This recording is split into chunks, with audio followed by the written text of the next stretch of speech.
ஹே! கதை கேட்க நீங்க வந்துட்டீங்களா? கதை சொல்ல நானும் வந்துட்டேன். நம்ம ஆல்ரெடி பார்த்துட்டு இருக்க தாய் ட்ராமாவோட அடுத்த எபிசோட் தான் பார்க்க போறோம். வீடியோக்குள்ள போறதுக்கு முன்னாடி எப்பயும் சொல்றது தான் இப்பயும் சொல்றேன். எஸ்எஸ் வாய்ஸ் ஓவர சப்ஸ்கிரைப் பண்ணுங்க. பார்த்ததுக்கப்புறம் லைக் பண்ணுங்க.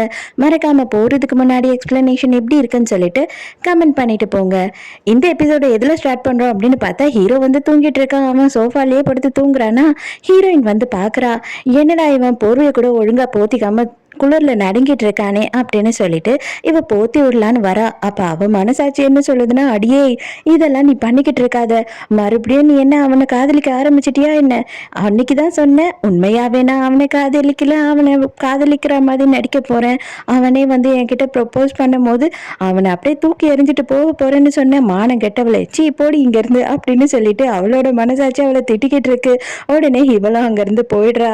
மறுநாள் 2 பேருமே தூக்கத்துல இருந்து எழுந்து வராங்க. அப்பதான் ஜாக்கிங் போலான்னு சொல்லிட்டு அப்ப ஹீரோயின் என்ன சொல்றான்னா, நம்ம 2 பேரும் என்ன காம்படிஷன் வச்சுக்கலாமா, யாரு வின் பண்றான்னு பார்க்கலாம். ஆனா வந்துட்டு ஒரே ஒரு கண்டிஷன், நீ வந்துட்டு பை மாதிரி தான் ஓடணும், அதாவது டை மாதிரி ஓடணும், புரியுதா?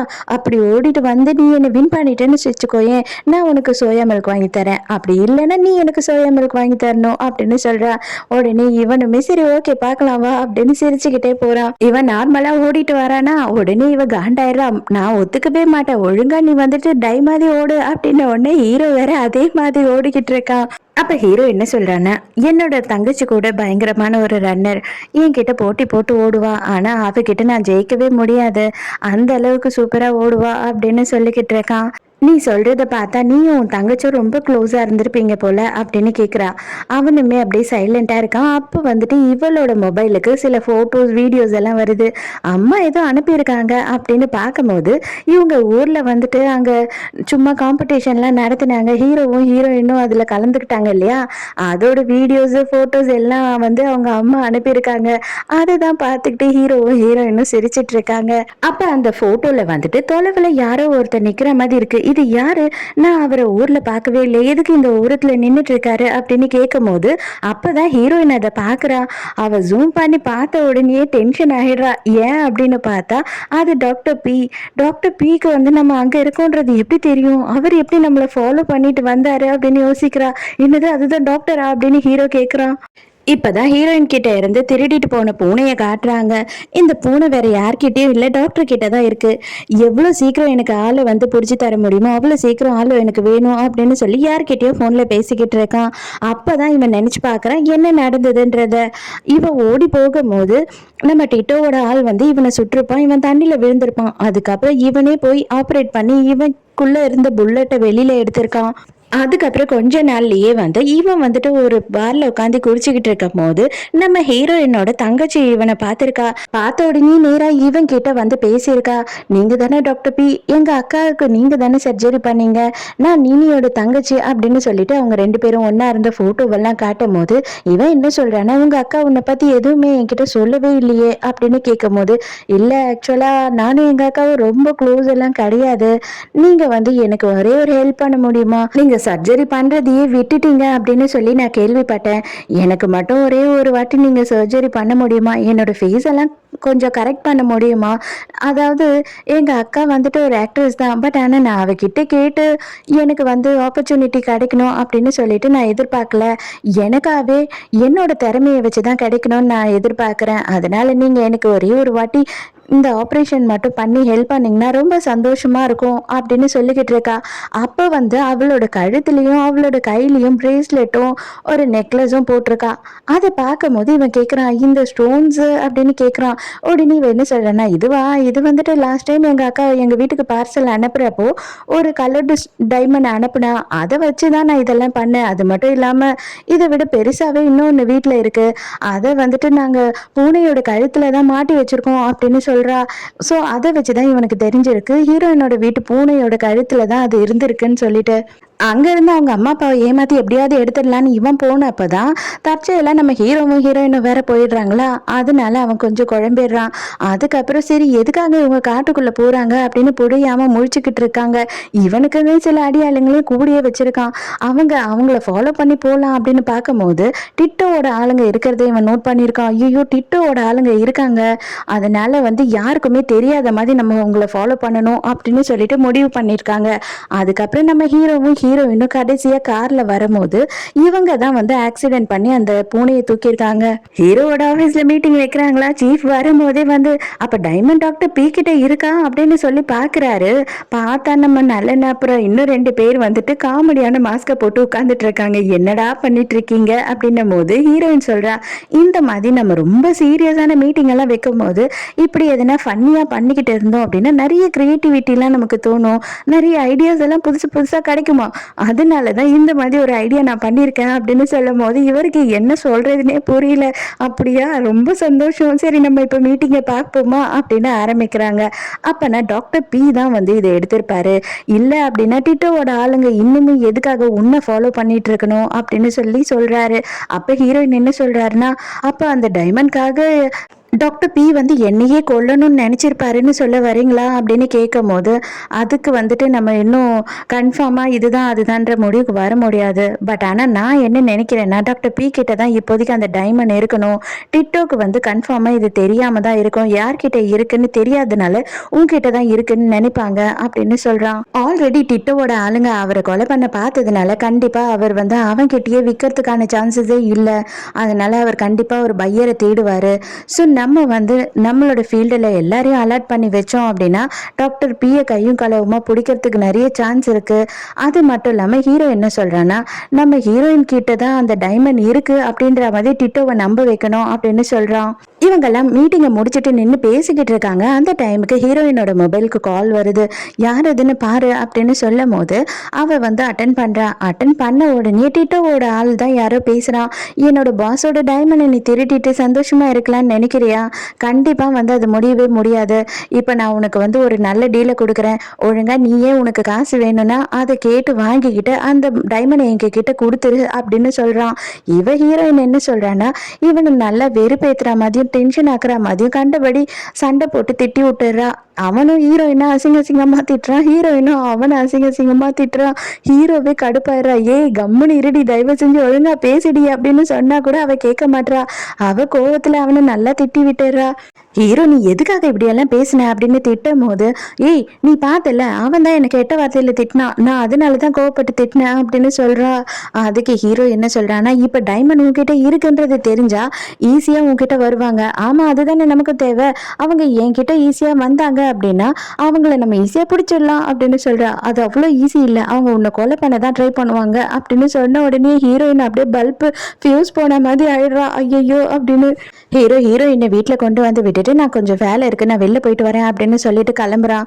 நீ உங்க அப்பாவையும் தங்கச்சியும் தானே பார்க்க போற, என்கிட்டயாவது இதுக்கப்புறமா பொய் சொல்லாம இரு, எனக்கு தான் எல்லா உண்மையும் தெரிஞ்சிடுச்சுல, நீ போய் பார்த்துட்டு வா அப்படின்னு சொல்றா. நைட் ஆயிடுது. ஹீரோ வந்துட்டு நேரா பார்த்தா சிரினை பார்க்கறதுக்கு போறான்.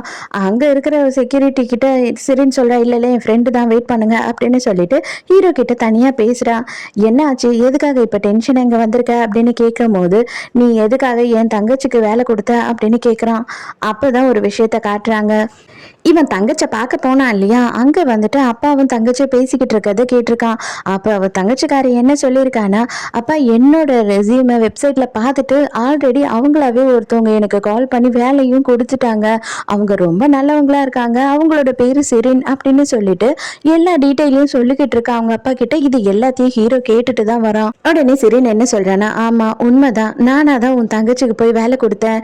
எனக்கு வந்துட்டு தெரிஞ்சது என்ன அப்படின்னு பார்த்தீங்கன்னா, நீ வந்து செத்துட்டேன்னு சொல்லிட்டு அவங்க நினைச்சிட்டு இருக்காங்க. இதை தான் நான் கேள்விப்பட்டேன். அது மட்டும் இல்லாமல் அவங்க 2 பேரும் கஷ்டப்பட்டுட்டு இருக்காங்க. எனக்கு என்ன பண்றதுன்னு தெரியல. என்ன அவங்களுக்கு தெரியாது, டைரக்டா நான் போய் அவங்களுக்கு ஹெல்ப் பண்ணவும் முடியாது. அதனால தான் இந்த மாதிரி ஒரு விஷயத்த பண்ண அப்படின்னும் போது, நீ ஏன் இதை பண்ணணும் அப்படின்னு ஹீரோ கேட்குறான். நான் ஏன் பண்ணணும் அப்படின்னா, நான் வந்து உனக்கு ஒரு பெரிய துரோகம் பண்ணியிருக்கேன், எனக்கு வந்து அது இன்னமும் உறுத்திக்கிட்டே இருக்கு. நீ ரொம்ப நல்லவன், ஆனா உன்னை நான் ரொம்ப கஷ்டப்படுத்திட்டேன். அந்த ஒரு விஷயத்துக்காக தான் உன்னால பண்ண முடியாததை நான் பண்ணிக்கிட்டு இருக்கேன். ஆனா எனக்கு தெரியல எதுக்காக நீ செத்த மாதிரி நடிச்சுக்கிட்டு இருக்கேன்னு சொல்லிட்டு உன் தங்கச்சி நான் பார்த்து பேசும்போது கூட, எங்க அண்ணா இறந்துட்டாரு, எங்க அப்பா டெய்லியும் போட்டோவை பார்த்து பேசிக்கிட்டு இருக்காரு அப்படின்னு சொல்லி ரொம்ப வருத்தப்பட்டா. சரி எதா இருந்தாலும் அது உன்னோட பர்சனல் விஷயம், அதே மாதிரி தான் உன் தங்கச்சிக்கு நான் வேலை கொடுத்தது என்னோட பர்சனல் விஷயம் அப்படின்னு சொல்லும் போது ஹீரோ என்ன சொல்றான்னா, அவன் ஃபர்ஸ்ட் கோவம் தான் படுறான். பட் ஆனா அடுத்த செகண்டே வந்து ரொம்ப தேங்க்ஸ் அப்படின்னு சொல்லிட்டு அங்கிருந்து கிளம்பிடுறான். இவ இன்னமும் ஹீரோவை லவ் பண்ணிக்கிட்டு தான் இருக்கா போல. அதனால தான் ரொம்ப ஃபீல் பண்ணி தனியா நின்று அழுதுட்டு இருக்கா. அந்த டைமுக்கு இவளுக்கு ஒரு ஃபோன் வருது. அவ அட்டென்ட் பண்றா. பார்த்தா டிட்டோ தான் இவகிட்ட பேசுறான். நான் உடனே உன்னை நாளைக்கு காலையிலேயே பார்க்கணும், நீ வந்துரு அப்படின்னு சொல்றான். நான் கண்டிப்பா வந்துடுறேன் அப்படின்னு இவளும் சொல்றா. ஹீரோவும் ஹீரோயினும் கார்ல போயிட்டு இருக்காங்க மறுநாள் காலையில. அங்க பார்த்தா எங்க பார்த்தாலுமே ஹீரோயினோட போட்டோஸ், ஹீரோயினோட பேனர்ஸ், ஹீரோயினோட போஸ்டர்ஸா இருக்குது. ஹீரோயினுக்கும் ஹீரோக்கும் பயங்கர ஆச்சரியம். இதெல்லாம் யார் பண்ணியிருப்பா, அதுவும் ஓவர் நைட்ல எப்படி இவங்களால பண்ண முடிஞ்சது அப்படின்னு சொல்லிட்டு பயங்கர சந்தோஷமா இருக்காங்க. ஷூட்டிங்க்கு போய் இறங்குனா அங்க வந்துட்டு ஆளுங்கெல்லாம் நின்றுட்டு இருக்காங்க. நாங்கெல்லாம் உங்க ஃபேன் அப்படின்னு சொல்லிட்டு, என்னது ஃபேனா அப்படின்னு ஆச்சரியமாயிடுது ஹீரோயினுக்கு. ஆமா, நாங்கெல்லாம் இப்பதான் உங்களோட ஆர்மி ஒன்று ஸ்டார்ட் பண்ணியிருக்கோம் அப்படின்னு சொல்லிட்டு இருக்காங்க. ஹீரோயினுக்கும் ஹீரோக்கும் சிரிப்பை அடக்க முடியல, என்னடா நடக்குதுன்னு. ஹீரோ தான் செம்மையா மொக்க பண்ணிக்கிட்டு இருக்கா ஹீரோயினை. பாரு, ஆர்மி எல்லாம் ஸ்டார்ட் பண்ணிட்டாங்களா அவனுக்குன்னு சொல்லிட்டு. ஹீரோயின் என்ன சொல்றான்னா, ஐயோ எனக்கு ஒரே சிரிப்பு சிரிப்பா வருது, எனக்கு என்ன தெரியுமா தோணுது, இதெல்லாம் நீ தான் பண்ணியிருப்பியோன்னு தோணுது. இப்போ வந்து நான் காமா இருக்கணும், நீ இப்போ என்கிட்ட ப்ரப்போஸ் பண்ணி என் கையில ரிங்க போட போற அதுதானே. சரி சரி, ரொம்ப லேட் பண்ணாத, நான் வெயிட் பண்ணிட்டு இருக்கேன், சீக்கிரமா என்னோட கையில ரிங்க போடு அப்படின்னு சொல்லிட்டு கையை நீட்டிக்கிட்டு இருக்கா. இவன் வந்துட்டு ஏய் அதெல்லாம் ஒண்ணுமே இல்லை, தயவு செஞ்சு சும்மா இரு அப்படின்னு கிண்டல் பண்றான். அப்பதான் அவளுக்கு வந்து ஒரு பெரிய பொக்கே வருது. அந்த பொக்கையை பார்த்த உடனே பயங்கர சந்தோஷமாயிடுறா. அந்த பொக்கையை அனுப்புனது வேற யாரும் இல்ல, பூரிதான். இவ அந்த பொக்கையை மோந்து மோந்து பார்த்துக்கிட்டே இருக்காளா. ஐயோ, முன்ன பின்ன யாருமே உனக்கு இதெல்லாம் கொடுத்தது இல்லை போல இருக்கே, அதனாலதான் இப்படி ஓவரா ரியாக்ட் பண்ணிட்டு இருக்க, பூச்சி மூக்குள்ள பூந்துற போது அப்படின்னு சொல்லும் போது, இதை பாரு, நீ ரொம்ப பொறாமையில பொங்காத, என்ன உனக்கு ஆல்ரெடி நான் நிறைய சான்ஸ் கொடுத்துட்டேன், இதுக்கப்புறமும் நீ ஒரு சான்ஸை கூட யூஸ் பண்ணிக்கலன்னா நீ தான் ஒரு யூஸ்லெஸ். சரி, யூஸ் பண்ணிக்கிறவங்களுக்கு நான் மறுபடியும் சான்ஸ் கொடுக்க போறேன், உனக்கு கிடையாது கண்டிப்பா அப்படின்னு சொல்லிக்கிட்டு இருக்கா. வேண்டாமா, உன் சான்ஸே எனக்கு வேணாம், உன் வேலையை பாரு, நீ அந்த பொக்கையே மோந்துட்டு அப்படின்னு சொல்றான். இப்பதான் சிரன் வந்துட்டு டிட்டோவை பார்க்கறதுக்காக உள்ள வரா. வேற யாரும் இல்லை, நம்ம பூரி தான் அந்த டிட்டோ. மறுபடியும் முக்கியமான விஷயம் ஒன்று பேசணும் அப்படின்னு சொல்லிட்டு மீட்டிங்க்கு சீஃப் வர சொல்லியிருக்காரு. என்ன அப்படின்னு கேட்கும் போது, நமக்கு அமெரிக்கால இருந்து இன்டெலிஜென்ஸ் மூலயமா ஒரு க்ளூ வந்திருக்கு. என்ன க்ளூ அப்படின்னா டிட்டோவோட போட்டோ அப்படின்னு சொல்றாரு.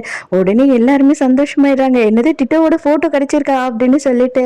இதுதான் டிட்டோ. இவன் வந்து 3 வருஷத்துக்கு முன்னாடி இப்படி இருந்தான், 2 வருஷத்துக்கு முன்னாடி இப்படி இருந்தான் அப்படின்னு சொல்லும் போது, என்ன சார் குழப்புறீங்க அப்படின்னு கேட்குறாங்க. ஆமாம், இது வரைக்கும் அவன் பெரிய டீலிங் எதை முடிக்கிறானோ அடுத்த கொஞ்ச நாள்லயே அவன் வந்து அவனோட ஃபேஸை வந்து டோட்டலாக மாற்றிக்குவான். பிளாஸ்டிக் சர்ஜரி பண்ணிட்டு அவனோட ஃபேஸ், உண்மையான ஃபேஸ் இப்போதைக்கு என்ன அப்படின்றது அந்த சர்ஜனுக்கு மட்டும்தான் தெரியும் அப்படின்னு சொல்கிறாரு. அப்படின்னா இப்போ கடைசியாக வந்து அவனுக்கு சர்ஜரி பண்ணது யாரு அப்படின்னு கேட்கும் போது, கரெக்ட், அது வேற யாரும் இல்லை, டாக்டர் பி தான். டாக்டர் பிக்கு கண்டிப்பா இவனோட ஃபேஸ் இப்ப என்ன அப்படின்றது நல்லாவே தெரியும் அப்படின்னு சொல்றாரு. மறுபடியும் டிட்டோவை காட்டுறாங்க. இவன் யோசிச்சுட்டு இருக்கான். ஆக்சுவலாக வந்துட்டு டிட்டோக்கும் இவனுக்கும் என்ன மாதிரியான கனெக்ஷன் ஆச்சு அப்படின்றத தான் காட்டுறாங்க. கொஞ்ச நாளாகவே வந்துட்டு சிலர் கால் பண்ணி எங்களோட இடத்துக்கு வந்து பிளாஸ்டிக் சர்ஜரி பண்ணணும், நீங்கள் பண்ணுவீங்களா, அதிக காசு கொடுக்குறோம் அப்படி இப்படின்னு கேட்டுக்கிட்டே இருக்காங்க. இவரும் முடியாது அப்படி இப்படின்னு சொல்கிறாரு. அதுக்கப்புறம் ஒருத்தன் என்ன பண்ணுறான் அப்படின்னு பார்த்தா, நேர்லேயே வந்து ஒரு நாள் பேசுகிறான். 20 மில்லியன் கொடுக்குறேன், ஃப்ளைட் டிக்கெட்டு, அதுக்கப்புறம் நீங்கள் தங்குறதுக்கு எல்லாத்துக்குமே வந்துட்டு நாங்களே ப்ரொவைட் பண்ணுறோம், ஆனால் நீங்கள் வந்து இதை ரொம்ப சீக்ரெட்டாக வச்சுக்கணும் அப்படின்னு சொல்லும் போது இவனுமே ஓகேன்னு சொல்லிட்டு கிளம்பி போயிடுறான். அப்போ இவன் அங்கே போன உடனே வந்துட்டு அவன் டிட்டோ கிட்ட பேசியிருக்கான். பட் ஆனால் அவனோட ஃபேஸை பார்க்கவே இல்லை அப்போதைக்கு. அப்போ என்ன சொல்லியிருக்கான் அப்படின்னா, நீங்கள் என்னை பற்றி நிறைய தெரிஞ்சுக்கணும்னு விரும்பாதீங்க, தயவு செஞ்சு உங்கள் வேலை என்னவோ அதை வந்து பார்த்துட்டு உங்களோட காசை வாங்கிட்டு சைலண்ட்டாக போயிட்டீங்கன்னா அது உங்களுக்கு நல்லது அப்படின்னு சொல்லிடுறான். அதுக்கப்புறம் இவர் என்ன பண்ணுறாரு அப்படின்னா, எதுக்கு இவனுங்க இவ்வளோ சீக்ரெட்டாக பண்ணிக்கிட்டு இருக்கானுங்க என்னன்னே தெரியலையே அப்படின்னு சொல்லி குழப்பமாக யோசித்துக்கிட்டே போயிட்டு இருக்கும் போது, அப்போ இவங்களோட அடியாளுங்க பேசிக்கிட்டு இருக்காங்க. ஆல்ரெடி எல்லா டாக்டர் மாதிரி தான் இவருக்கும், இவர் மலை மேலேருந்து தள்ளி விட போறோமா இல்லை தூக்கில் தொங்க விட போறோமா அப்படின்னு பேசிக்கிட்டு இருக்காங்க. அதை கேட்ட உடனே இவருக்கு பயமாயிடுது. அப்போ ஆப்ரேஷனுக்கு முன்னாடி ஒரு நாள் வந்துட்டு டிட்டோ அவனோட ரூம்ல ஒருத்தர்கிட்ட அந்த டைமண்டை பற்றி காமிச்சிட்டு பேசிட்டு இருக்கான். அதை இவன் பார்த்துடுறான். அதுக்கப்புறம் ஒரு நாள் என்ன பண்ணுறான் அப்படின்னு பார்த்தா, ஆப்ரேஷன் எல்லாம் முடிஞ்சிடுச்சு, அவரை செக் பண்ணணும் அப்படின்னு அவரோட ரூம்குள்ளே போகிறான். ரூம்குள்ளே போய் அவர் மயக்கத்தில் இருக்கும் போது அப்போ அந்த டைமண்டை எடுத்துட்டு அந்த ஊர்லேருந்து எஸ்கேப் ஆகி ஓடி வந்திருக்கான். ஸோ இதோடய இந்த எபிசோட் முடியுது. இந்த எபிசோட் உங்களுக்கு பிடிச்சிருக்கா, என்னோட எக்ஸ்பிளனேஷன் பிடிச்சிருக்கான்னு சொல்லிட்டு மறக்காம எனக்கு கமெண்ட்ல சொல்லுங்க. ஸோ நாளைக்கும் மறக்காம கதை கேட்க வந்துருங்க, நானும் மறக்காம கதை சொல்ல வந்துடுறேன். பாய்.